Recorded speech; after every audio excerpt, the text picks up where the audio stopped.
명절 준비로 지친 노부부의 충격적인 선언이 화제입니다.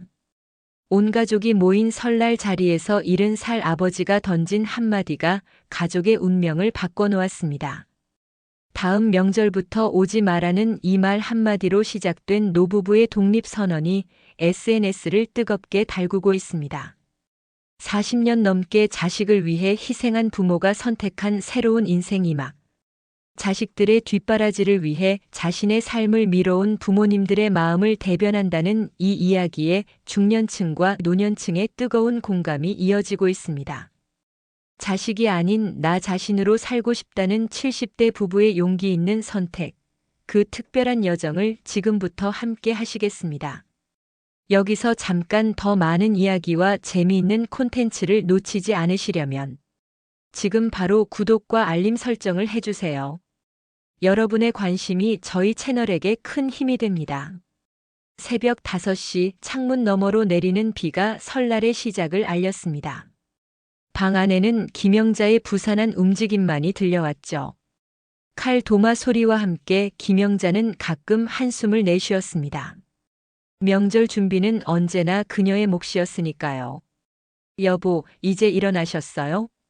김영자가 부엌에서 고개를 내밀자 정만수는 창밖을 바라보며 커피잔을 들고 있었습니다. 70살의 나이가 무색하게 여전히 다부진 체격이었지만 그의 눈빛은 점점 희미해져 가는 것 같았어요. 아침부터 비가 참 많이 오네. 정만수의 목소리는 건조했습니다. 김영자는 다시 칼질에 집중했어요. 그녀의 손마디는 이미 붉게 부어올라 있었습니다. 30년 넘게 병원에서 간호사로 일하다 은퇴한 그녀지만 명절날 아침의 고단함은 여전히 익숙해지지 않았죠. 할머니, 떡국에 고명 많이 넣어주세요. 작년엔 너무 심심했어요. 전화기 너머로 큰며느리 서지영의 목소리가 들려왔습니다. 김영자는 미소를 지으며 알았어요. 지영아라고 대답했지만 전화를 끊자마자 그 미소는 사라졌어요.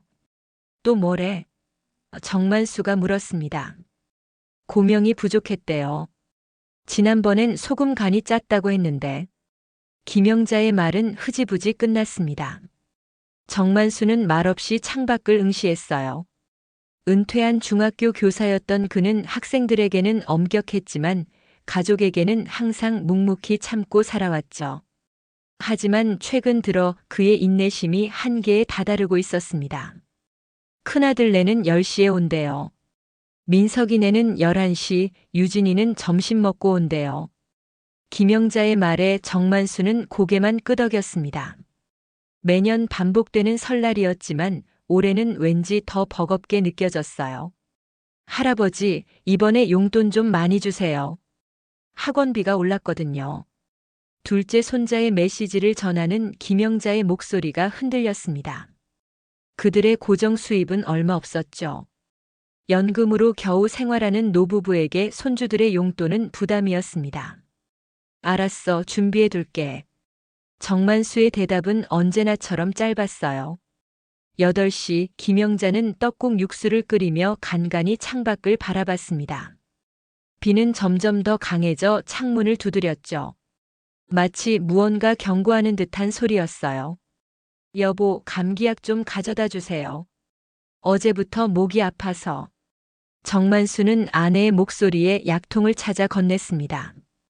김영자의 얼굴이 유난히 창백해 보였어요. 약 먹고 좀 쉬지 그래. 내가 할게.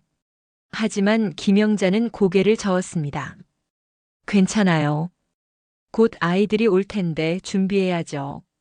정만수는 아내의 등이 휘어진 것을 보았습니다. 69의 나이가 무색하지 않게 그녀의 몸은 이제 지쳐 있었어요. 하지만 김영자는 멈추지 않았습니다. 쉰 목소리로 노래를 흥얼거리며 음식을 준비했죠. 내가 도와줄까? 정만수가 물었습니다. 김영자는 미소를 지었어요. 괜찮아요. 당신은 그냥 편히 계세요. 정만수는 다시 창밖을 바라봤습니다. 비가 그치길 기다리는 사람처럼 무언가 끝나기를 기다리는 눈빛이었죠. 9시 김영자는 식탁을 정리하며 한숨을 내쉬었습니다. 그녀의 손에는 이제 주름이 깊게 패여 있었어요. 평생 가족을 위해 희생해온 손이었죠. 곧 애들이 올 시간이네요. 김영자의 목소리에는 기대와 피로가 섞여 있었습니다. 정만수는 고개를 끄덕였어요. 그의 눈에는 이제 말할 수 없는 결심이 서려 있었습니다. 10시 30분 현관문이 열리고 큰아들 정현우 가족이 들어왔습니다. 현우는 가볍게 목례만 하고 소파에 몸을 던졌어요. 서지영은 아이들 옷을 벗기며 투덜거렸습니다. 아이고, 비가 와서 길이 미끄러워요. 엘리베이터는 언제 고치실 거예요? 아이들 데리고 계단 오르기가 너무 힘들다니까요. 김영자는 미소를 지으며 손주들에게 다가갔어요.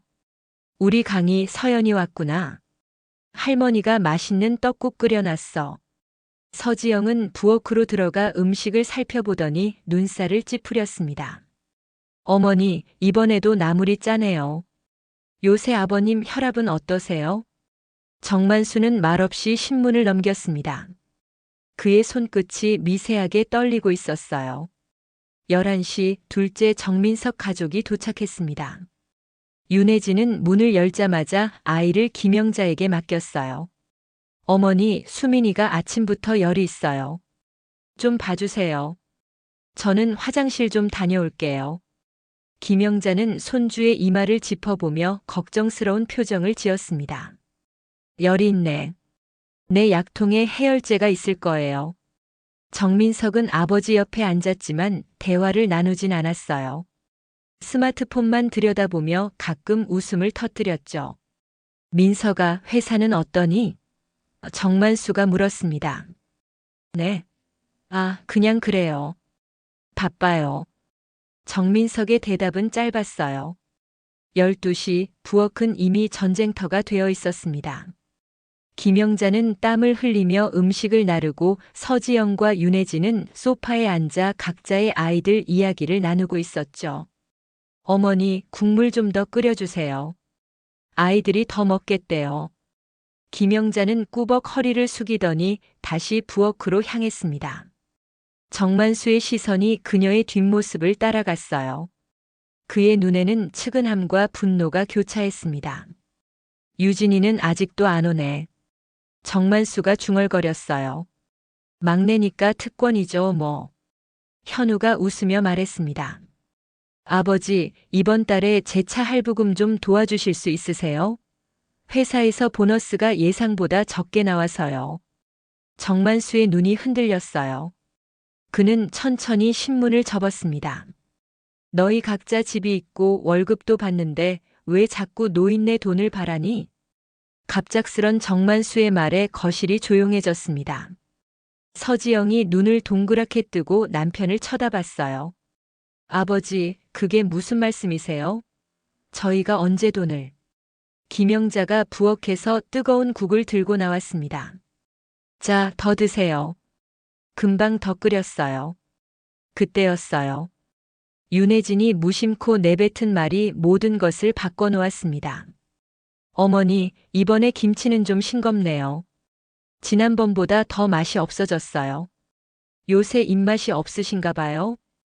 김영자의 손이 떨렸고 그릇이 바닥에 떨어져 산산조각 났습니다. 뜨거운 국물이 사방으로 튀었어요. 어머, 조심하시지, 아이들이 다칠 뻔했잖아요. 서지영이 소리쳤습니다. 그 순간 정만수가 벌떡 일어났어요. 그의 얼굴은 붉게 달아올라 있었습니다. 그만해. 이게 사람이 할 짓이냐?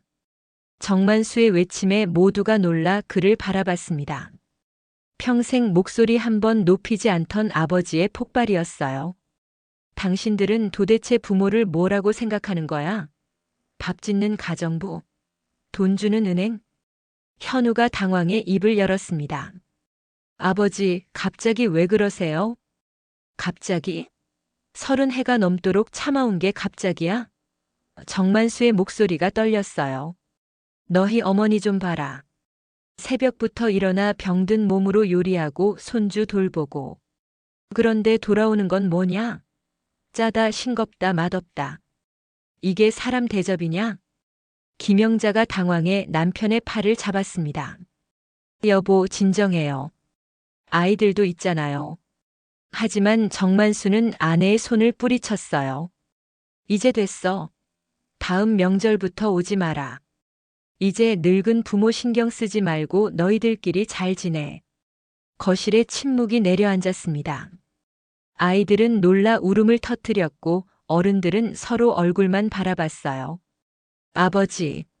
민석이 조심스레 입을 열었지만 정만수는 손을 들어 그를 막았습니다. 이제 그만 가거라. 오늘 명절은 끝났다. 정만수의 선언과 함께 비가 더 거세게 창문을 두드렸습니다. 마치 모든 것이 씻겨 내려가는 소리였어요. 김영자는 깨진 그릇 조각 사이에 무릎을 꿇고 앉아 울음을 참았습니다. 그녀의 눈물이 떨어져 국물과 섞였죠. 어머니, 저희가. 서지영이 말을 꺼내려 했지만 김영자는 고개를 저었어요. 오늘은 그냥 돌아가 주세요. 다들 피곤할 테니까요. 자식들은 어색한 침묵 속에 짐을 챙겼습니다. 정만수는 이미 방으로 들어가 문을 닫았어요. 문이 닫히고 집이 조용해지자 김영자는 깨진 그릇을 정리하며 한숨을 내쉬었습니다. 그러다 문득 방 쪽을 바라봤어요. 그녀의 눈에는 이상한 빛이 맴돌았습니다. 그것은 두려움이면서도 어쩌면 해방감이었을지도 모릅니다. 비가 내리던 설날로부터 일주일이 지났습니다. 정만수는 서랍에서 낡은 봉투를 꺼냈어요.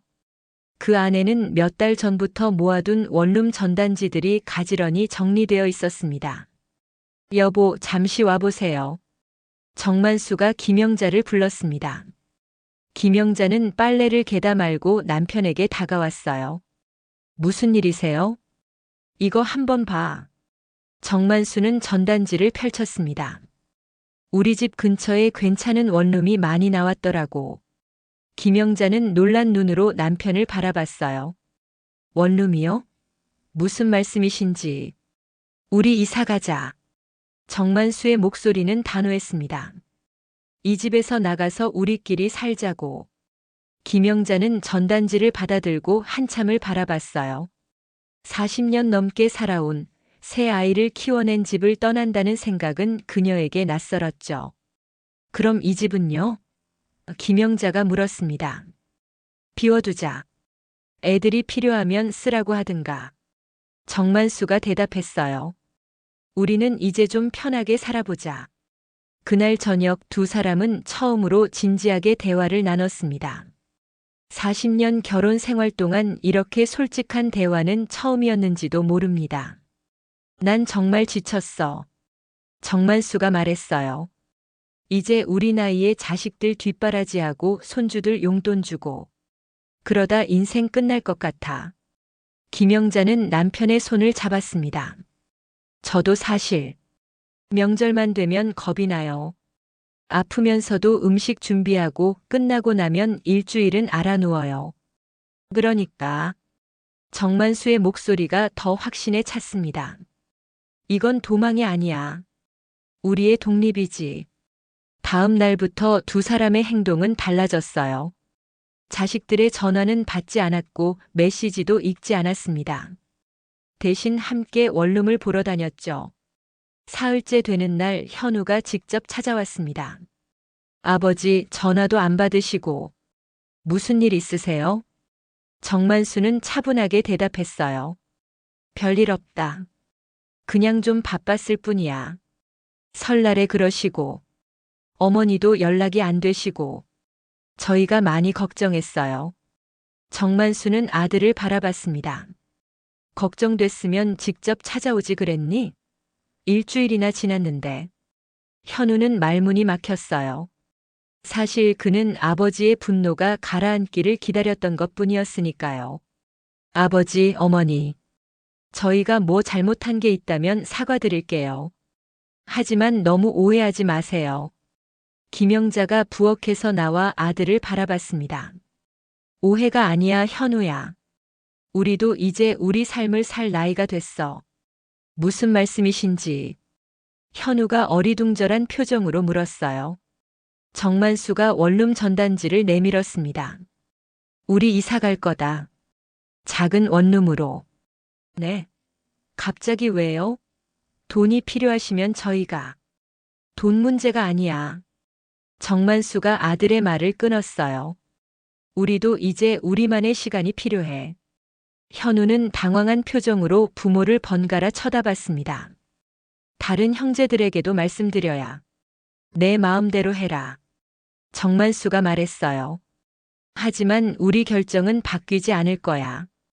현우가 떠난 후 민석과 유진도 차례로 찾아왔습니다. 하지만 부모의 결심은 확고했어요.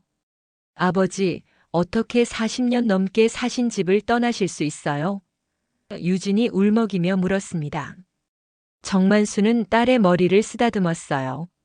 집은 그냥 건물이야. 우리에게 필요한 건 평화야. 원룸을 계약한 날 김영자는 오랜만에 화장을 했습니다. 분홍색 립스틱을 바르고 머리핀으로 머리를 단정히 정리했죠. 왜 이렇게 꾸몄어? 정만수가 물었어요. 김영자는 미소를 지었습니다. 새 출발인데 기분 내야죠. 이사 날짜가 잡혔고 부부는 짐을 정리하기 시작했어요. 40년 동안 모아온 물건들 중 정말 필요한 것만 골라내는 일은 생각보다 쉬웠습니다. 김영자는 도자기 취미를 위한 도구들과 좋아하는 책들만 챙겼고 정만수는 낚시 도구와 몇 가지 옷만 골랐죠. 생각보다 우리에게 필요한 게 별로 없네요. 김영자가 말했습니다. 정만수는 고개를 끄덕였어요. 우리가 정말 소중히 여긴 건 따로 있었나 봐. 이사 전날 밤 자식들이 모두 모였습니다. 현우가 대표로 말을 꺼냈어요. 저희가 많이 생각해 봤어요. 부모님께서 원하시는 대로 하셨으면 좋겠습니다. 하지만 가끔은 연락 주세요. 정만수와 김영자는 서로를 바라봤습니다. 그들의 눈에는 결심이 담겨 있었어요. 그럼 그렇게 하마. 정만수가 간단히 대답했습니다. 이사 당일 하늘에서는 다시 비가 내렸어요. 정만수는 마지막으로 집을 둘러보며 중얼거렸습니다. 비가 오면 복이 온다고 했지. 이건 새로운 시작이야. 김영자는 남편의 손을 꼭 잡았어요. 그녀의 눈에는 이상하게 눈물이 없었습니다. 대신 기대감으로 빛나고 있었죠. 우리가 떠나는 건 도망이 아니라 회복이에요. 김영자가 말했습니다. 택시에 오르며 두 사람은 뒤돌아보지 않았어요. 40년의 추억이 담긴 집이었지만 그들의 마음은 이미 새로운 곳을 향해 있었습니다. 16평의 원룸은 생각보다 훨씬 좁았습니다. 문을 열고 들어서자마자 공간의 전부가 한눈에 들어왔어요.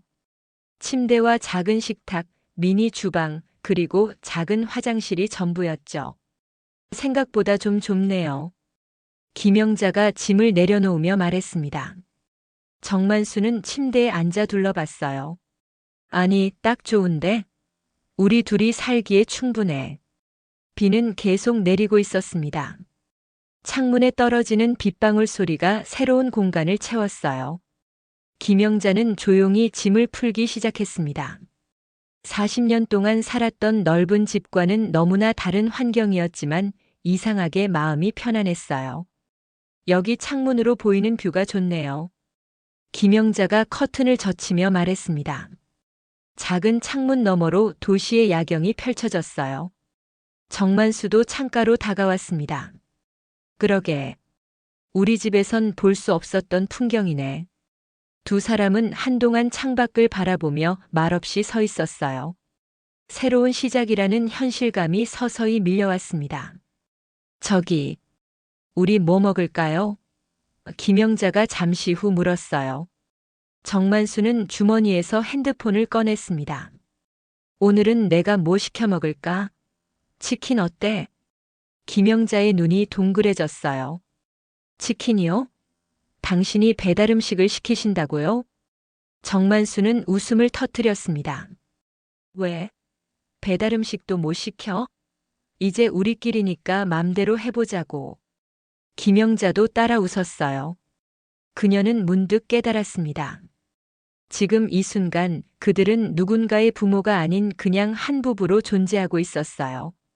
치킨이 도착하고 두 사람은 작은 식탁에 마주 앉았습니다. 정만수는 캔맥주를 땄어요. 오랜만이죠? 이렇게 둘이서 마주 앉아 식사하는 거. 김영자가 말했습니다. 정만수는 고개를 끄덕였어요. 언제부터였을까? 현우가 초등학교 들어갔을 때부터 항상 바빴던 것 같은데. 그때부터 30년이 넘었네요. 김영자의 목소리에 감회가 묻어났습니다. 정만수는 맥주를 한 모금 마시고 물었어요. 후회는 없어? 김영자는 잠시 생각하더니 고개를 저었습니다. 이상하게. 전혀 없어요. 오히려 마음이 편해요. 나도 그래. 정만수가 웃었어요. 이게 도망이 아니라 회복이라니까. 밤이 깊어가고 두 사람은 새 침대에 나란히 누웠습니다. 낯선 천장, 낯선 소리들 하지만 옆에 있는 사람은 그대로였어요. 자식들은 어떨까요? 김영자가 천장을 바라보며 물었습니다. 정만수는 잠시 침묵했다가 대답했어요. 처음엔 당황하겠지만 곧 익숙해질 거야. 그들도 자기 삶이 있으니까. 그래도 손주들은 가끔 보고 싶을 것 같아요. 김영자의 목소리가 조금 흔들렸습니다. 정만수는 아내의 손을 꼭 잡았어요. 보고 싶을 때 보면 돼. 하지만 이젠 우리가 원할 때 우리의 방식으로. 다음 날 아침 김영자는 일찍 일어나 창가에 작은 화분을 놓았습니다. 그녀가 좋아하는 제비꽃이었어요. 이게 뭐야? 정만수가 물었습니다. 새집 들이 선물이요. 김영자가 웃으며 대답했어요. 우리의 새 시작을 기념해서. 정만수는 화분을 가만히 바라봤습니다. 작은 새싹이 햇빛을 향해 고개를 들고 있었어요. 그러고 보니 당신에게 할 말이 있어.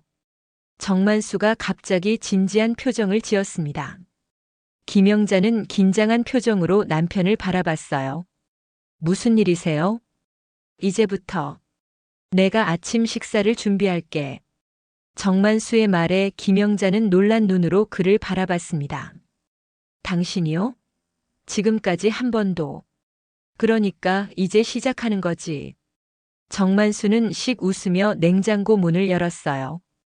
간단한 계란 프라이는 할 수 있어. 김영자는 웃음을 터뜨렸습니다. 그녀의 눈에서 눈물이 살짝 맺혔어요. 이상하게 마음이 편해요. 김영자가 다시 말했습니다. 부모로서의 임무에서 벗어나니까. 어쩌면 우리는 지금까지 진짜 우리로 살아본 적이 없었던 것 같아요. 정만수는 고개를 끄덕였어요. 그의 손에 들린 프라이팬에서 계란이 지글지글 소리를 냈습니다. 이 좁은 방이 당신과 함께라 가장 넓은 집이야. 정만수가 조용히 말했어요.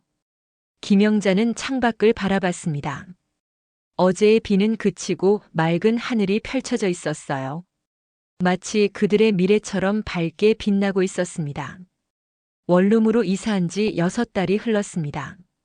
어느덧 가을이 깊어가고 추석이 다가왔어요.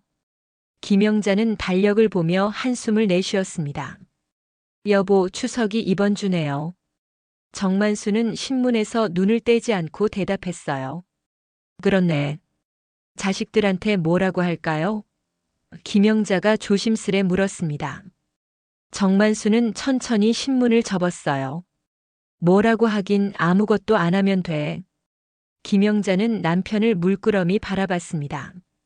평생 명절이면 새벽부터 일어나 준비하던 그녀에게 아무것도 안 한다는 말은 여전히 낯설게 느껴졌어요. 정말 괜찮을까요? 아이들이 오지 않는 추석이라니. 정만수는 일어나 아내의 어깨에 손을 얹었습니다. 괜찮아. 이번엔 우리만의 추석을 보내보자. 추석 전날 정만수의 핸드폰이 울렸어요. 현우였습니다. 아버지, 내일 찾아뵈러 가도 될까요? 정만수는 잠시 침묵했어요. 왜? 추석인데. 인사도 드리고 손주들도 할아버지, 할머니 보고 싶어 해요. 정만수는 김영자를 바라봤습니다. 아내의 눈에는 망설임이 서려 있었어요. 미안하다, 현우야. 이번 추석은 우리끼리 보낼 거다. 다음에 보자. 전화를 끊은 후 김영자의 표정이 어두워졌습니다. 괜찮았을까요? 손주들이 보고 싶어 한다는데. 괜찮아. 정만수가 단호하게 말했어요. 우리도 이제 우리만의 시간이 필요해. 하루 이틀도 아니고 평생 희생했잖아. 추석 당일 김영자는 평소와 같은 시간에 일어났습니다. 하지만 이번엔 명절 음식을 준비하기 위해서가 아니었어요. 그녀는 간단한 김밥을 만들었습니다. 오늘 날씨가 좋네요. 소풍 가기 딱 좋겠어요. 김영자가 말했어요. 정만수는 고개를 끄덕였습니다. 그러게. 근처 공원에 갈까? 두 사람은 작은 가방에 김밥과 물 그리고 카메라를 넣었어요. 그리고 마을 뒤편에 있는 작은 공원으로 향했습니다. 공원은 의외로 한산했어요. 대부분의 사람들이 명절을 맞아 고향에 갔기 때문이었습니다. 정만수와 김영자는 벤치에 앉아 도시락을 펼쳤어요. 생각해보니 이렇게 둘이서 소풍 온 적이 언제였을까요? 김영자가 물었습니다. 정만수는 하늘을 바라보며 생각에 잠겼어요. 결혼하고 현우 태어나기 전, 거의 50년 전이네. 그렇네요. 참 오랜만이에요. 김영자의 눈이 촉촉해졌습니다. 두 사람은 천천히 김밥을 먹으며 가을 풍경을 즐겼어요. 단풍이 물들기 시작한 나무들과 맑은 하늘, 그리고 서로의 존재만으로도 충분했습니다. 너희가 오는 게 기쁜 게 아니라 가는 게 기다려졌다. 정만수가 갑자기 말했어요. 김영자가 놀란 눈으로 남편을 바라봤습니다. 갑자기 무슨 말씀이세요? 아니, 그동안의 명절이 생각나서. 정만수가 웃으며 말했어요. 자식들이 오면 좋았지만 솔직히 다 끝나고 가면 더 좋았어. 김영자도 웃음을 터뜨렸습니다. 맞아요. 저도 그랬어요. 내가 이런 생각을 하다니. 나쁜 엄마 같아서 말 못했는데. 당신이 왜 나쁜 엄마야? 평생 희생하고 살았는데. 정만수가 아내의 손을 꼭 잡았어요. 공원을 산책하던 중 두 사람은 같은 아파트 단지에 사는 이웃 할머니를 만났습니다. 송편 한 보따리를 들고 있었어요. 어머, 정 선생님. 추석인데 여기서 뵙네요. 손자 손녀들 안 오셨어요? 정만수가 대답하기 전에 김영자가 말했습니다. 아니요, 올해는 우리끼리 조용히 보내기로 했어요. 이웃 할머니는 놀란 표정을 지었다가 이내 미소 지었어요. 그것도 좋네요. 저도 솔직히 명절 준비하느라 매번 지치거든요. 이거 드세요. 제가 아침에 만든 송편이에요. 김영자는 감사하게 송편을 받았습니다. 고맙습니다. 정말 맛있어 보이네요. 이웃과 헤어진 후 김영자는 송편을 하나 꺼내 베어 물었어요. 와, 정말 맛있네요. 정만수도 한 개를 집어 먹었습니다. 그러게 이웃이 준 정이 더 따뜻하게 느껴지네. 해가 서서히 기울기 시작했고 두 사람은 원룸으로 돌아왔어요. 집에 도착하자 정만수의 핸드폰이 울렸습니다. 영상통화였어요. 할아버지, 추석 잘 보내세요. 손주 강희의 밝은 목소리가 들렸습니다. 정만수의 눈이 순간 흔들렸어요. 김영자도 화면을 들여다보며 미소 지었습니다. 강희야, 우리 강희. 할머니랑 할아버지가 보고 싶었어. 김영자가 말했어요. 짧은 통화였지만 두 사람의 마음은 복잡해졌습니다. 그래도 이번엔 달랐어요. 그들은 자신들이 선택한 평화 속에 있었습니다. 괜찮아요? 김영자가 남편에게 물었어요. 정만수는 천천히 고개를 끄덕였습니다. 괜찮아. 보고 싶긴 하지만. 이제는 우리만의 하늘을 볼 수 있어서 좋아. 그날 밤 두 사람은 베란다에 앉아 밤하늘의 별을 바라봤어요. 잔잔한 침묵 속에 그들만의 추석이 지나가고 있었습니다. 원룸 생활이 1년이 되어가던 어느 날 저녁 김영자의 핸드폰이 울렸습니다. 화면에는 둘째 며느리 윤혜진의 이름이 떠 있었어요. 받으실 거예요? 정만수가 물었습니다. 김영자는 잠시 망설이다 전화를 받았어요. 여보세요? 어머니, 안녕하세요. 혜진의 목소리가 조심스럽게 들려왔습니다. 잘 지내고 계세요? 응, 잘 지내. 김영자의 대답은 짧았어요. 잠시 어색한 침묵이 흘렀습니다. 그리고 혜진이 다시 입을 열었어요. 저기, 수민이가 할머니랑 영상통화하고 싶다고 해서요. 괜찮으시면. 김영자의 눈이 흔들렸습니다. 둘째 손자 수민이는 그녀가 가장 애정을 쏟았던 손주였어요. 아프기도 잘해서 더 신경 쓰게 되었던 아이였죠. 그래, 잠시만. 김영자는 정만수를 바라봤습니다. 남편의 표정은 읽기 어려웠어요. 영상통화가 연결되자 5살 수민이의 웃는 얼굴이 화면에 나타났습니다. 할머니, 보고 싶었어요. 김영자의 눈가에 눈물이 맺혔어요. 우리 수민이 할머니도 보고 싶었어. 정만수도 화면을 들여다봤습니다. 그의 표정이 순간 부드러워졌어요. 할아버지도 계셨네. 수민이가 반가워했습니다. 할아버지, 할머니, 언제 우리 집에 와요? 제가 그림 많이 그렸어요. 보여드릴 거예요. 김영자는 말을 잇지 못했어요. 정만수가 대신 대답했습니다. 그래, 조만간 보자. 통화가 끝나고 두 사람은 한동안 침묵을 지켰어요. 김영자의 눈에서 눈물이 흘러내렸습니다. 괜찮아요? 정만수가 조심스레 물었어요. 김영자는 고개를 끄덕였습니다. 괜찮아요. 그냥 수민이가 많이 컸네요. 정만수는 한숨을 내쉬었어요. 그래, 아이들은 금방 크지. 가끔은 보고 싶어요. 김영자의 목소리가 떨렸습니다. 정만수는 아내의 어깨를 감싸 안았어요. 나도 그래. 하지만 우리가 선택한 길이잖아. 맞아요. 김영자가 눈물을 닦았습니다. 이제는 우리만의 하늘을 볼 수 있어요. 그날 밤 김영자는 잠을 이루지 못했어요. 그녀는 조용히 일어나 창가에 앉았습니다. 도시의 불빛이 별처럼 빛나고 있었죠. 문득 과거의 기억들이 물밀듯이 밀려왔어요. 결혼식 날 현우가 태어났을 때 첫 명절에 시어머니를 모시고 음식을 준비했던 날들. 그리고 세 자녀의 결혼식. 특히 현우의 결혼식 날이 선명하게 떠올랐습니다. 신부 지영의 부모가 화려한 예단을 준비해 오자 김영자도 없는 살림에 모아둔 돈을 털어 예단을 마쳤던 기억이 있었어요. 괜찮아요? 정만수가 깨어나 물었습니다. 김영자는 놀라서 돌아봤어요. 아, 깨우려던 건 아니었는데. 무슨 생각을 그렇게 해? 정만수가 다가와 앉았습니다. 김영자는 잠시 망설이다 입을 열었어요. 그냥 예전 생각이 나서요. 현우 결혼할 때 예단 준비하느라 우리 적금 깼던 일도 있고, 민석이 처세 낳고 제가 조리원에서 음식 날랐던 일도 생각나고. 정만수는 아내의 손을 잡았습니다. 당신 참 고생 많았지.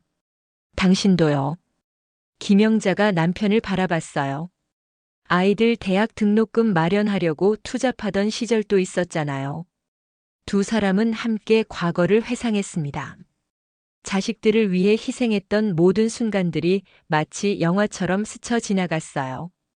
그래도 후회는 없어. 정만수가 말했습니다. 그때는 그게 최선이라고 생각했으니까. 김영자는 고개를 끄덕였어요. 저도 그래요. 다만, 이제는 우리 삶도 중요하다는 걸 좀 더 일찍 알았더라면 좋았을걸요. 지금이라도 알았으니 다행이지. 정만수가 웃었습니다. 다음 날 아침 김영자는 일찍 일어나 간단한 아침을 준비했어요. 침대에 누워있는 정만수를 향해 말했습니다. 여보, 저 결심한 게 있어요. 정만수가 눈을 떴습니다. 뭔데? 도예 학원에 다니려고요. 김영자의 눈이 반짝였어요. 항상 해보고 싶었거든요. 정만수는 벌떡 일어나 앉았습니다. 정말? 그거 좋은 생각인데. 정말 괜찮을까요? 나이도 있고. 김영자가 망설였어요. 정만수는 고개를 끄덕였습니다. 당연하지. 당신이 하고 싶은 건 뭐든지 해.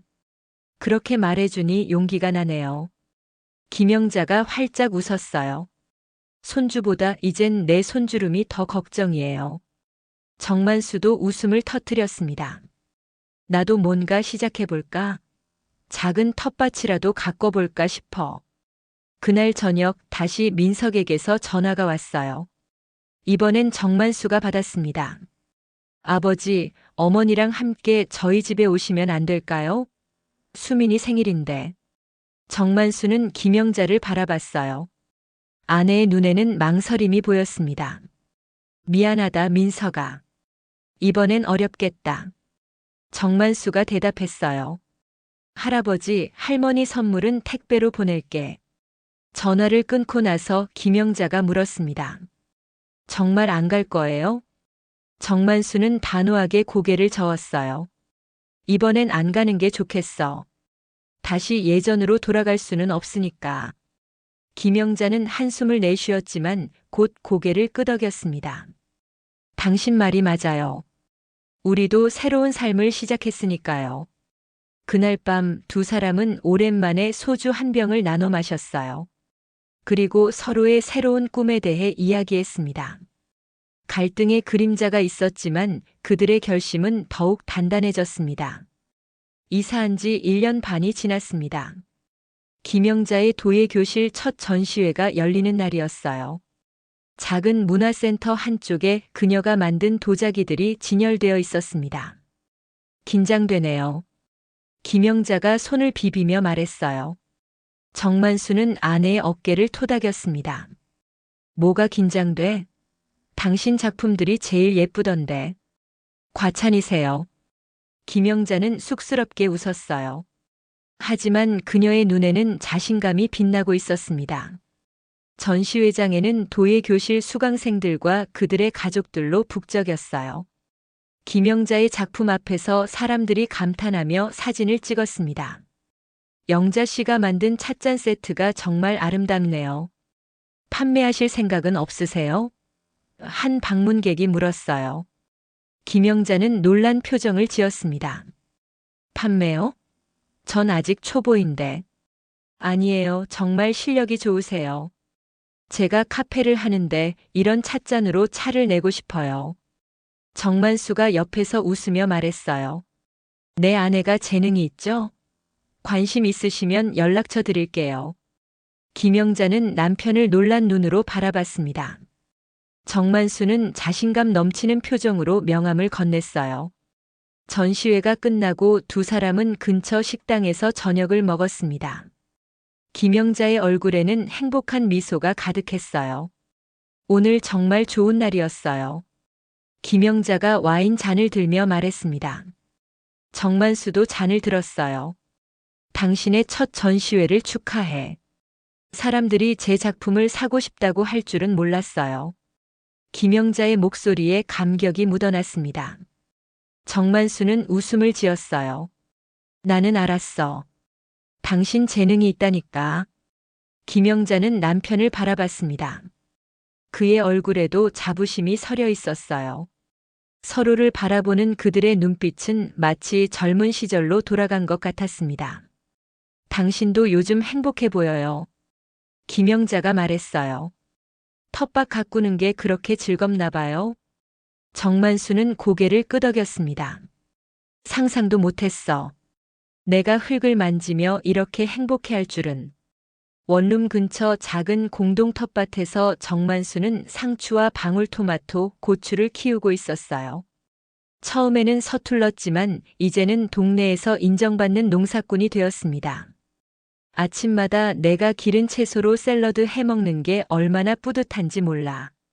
정만수가 말했어요. 김영자는 웃으며 고개를 끄덕였습니다. 맞아요. 제가 만든 그릇에 음식을 담아 먹을 때 그 기분 정말 특별하죠. 두 사람은 잠시 침묵 속에서 식사를 이어갔어요. 그리고 문득 정만수가 물었습니다.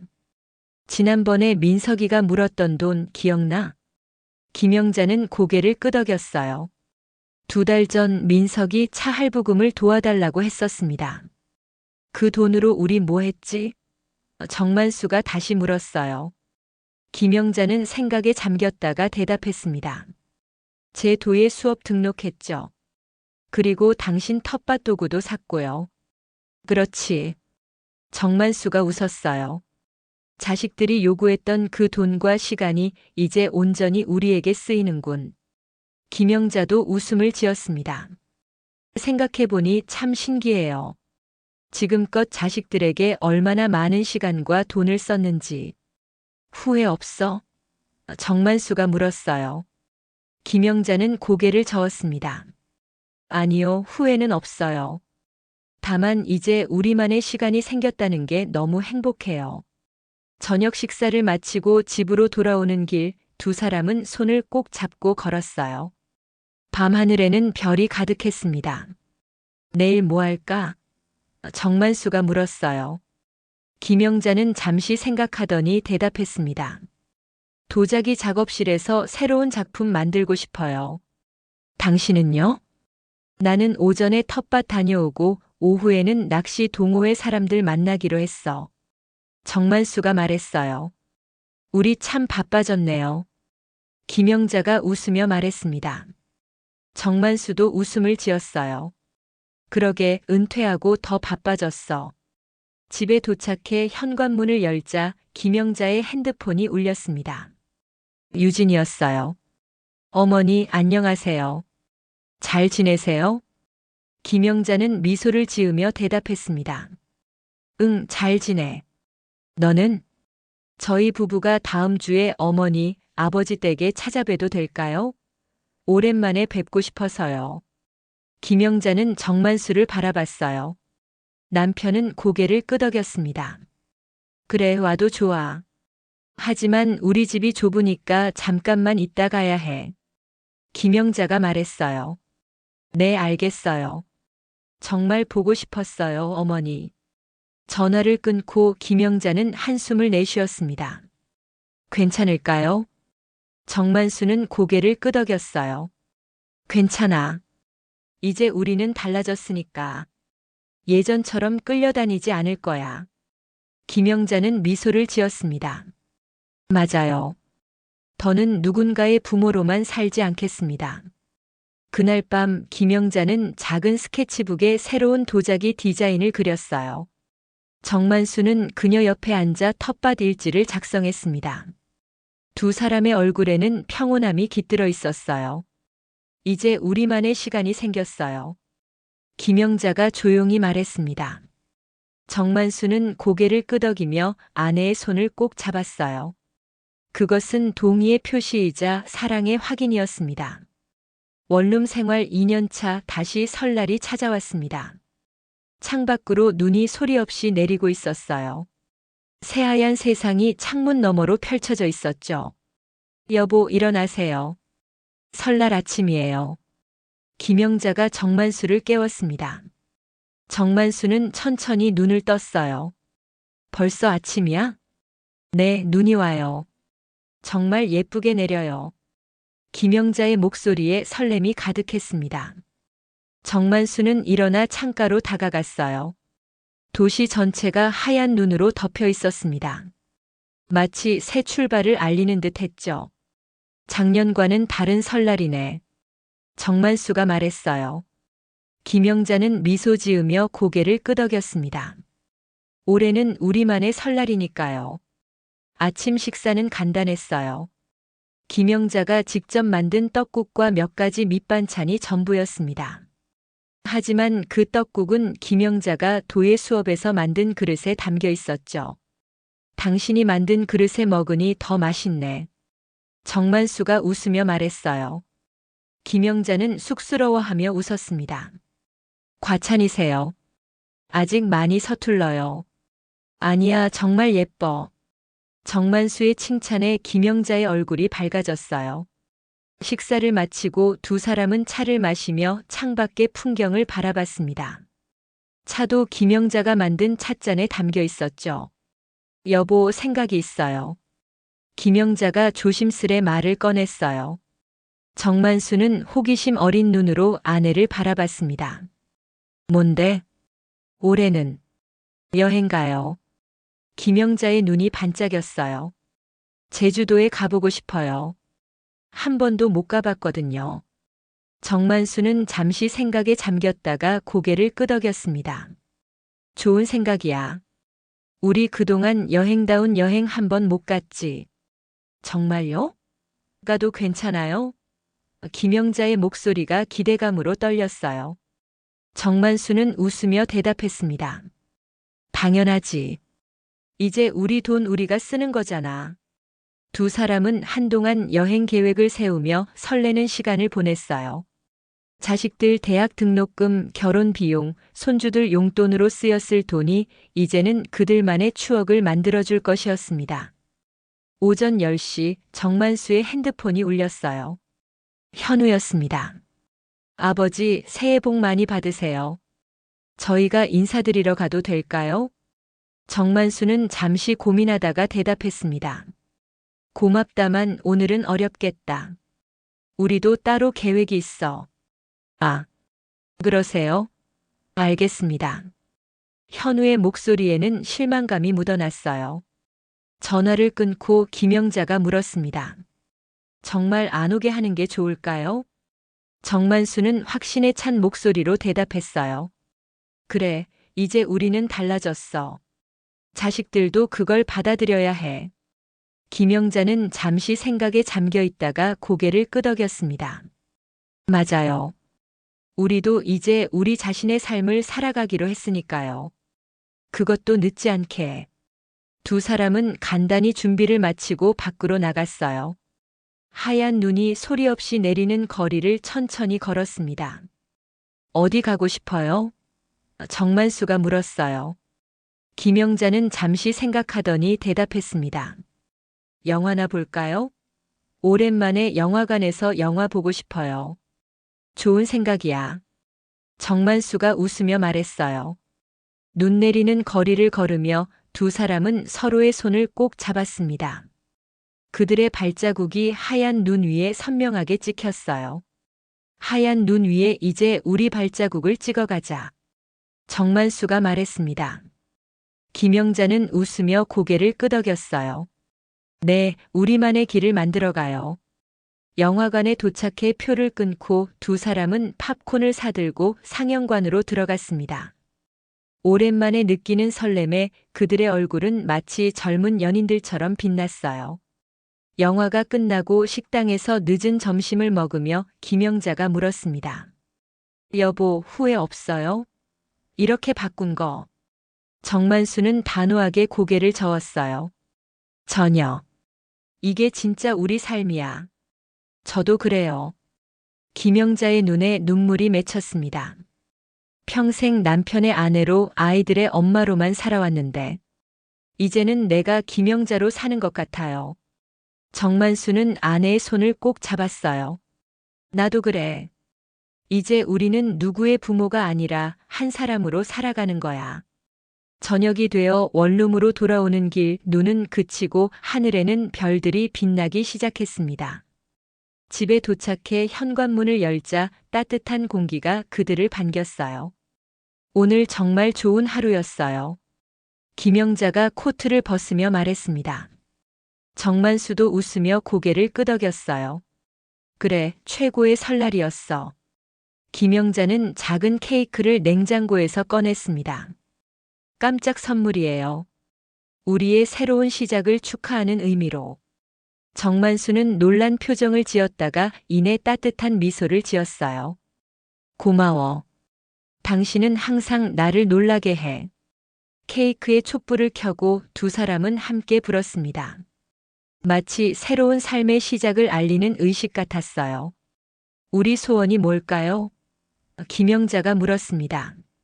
정만수는 잠시 생각하더니 대답했어요.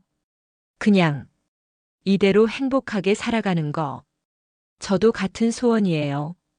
김영자가 미소 지었습니다. 창문 밖으로 다시 눈이 내리기 시작했어요. 새하얀 세상 위에 오늘 그들이 찍은 발자국은 이미 희미해져 가고 있었습니다. 하지만 그것은 상관없었어요. 내일 아침 그들은 또 새로운 발자국을 찍을 테니까요. 이제 우리는 자식의 부모가 아니라 우리 자신의 삶을 살아가고 있어요. 김영자가 조용히 말했습니다. 정만수는 고개를 끄덕이며 그녀의 손을 꼭 잡았어요. 그리고 그것도 늦지 않게. 두 사람의 얼굴에는 평화로운 미소가 깃들어 있었습니다. 그들은 이제 자신들만의 인생을 살아가고 있었어요. 어느 이른의 부부가 선언한 진정한 독립의 시작이었습니다.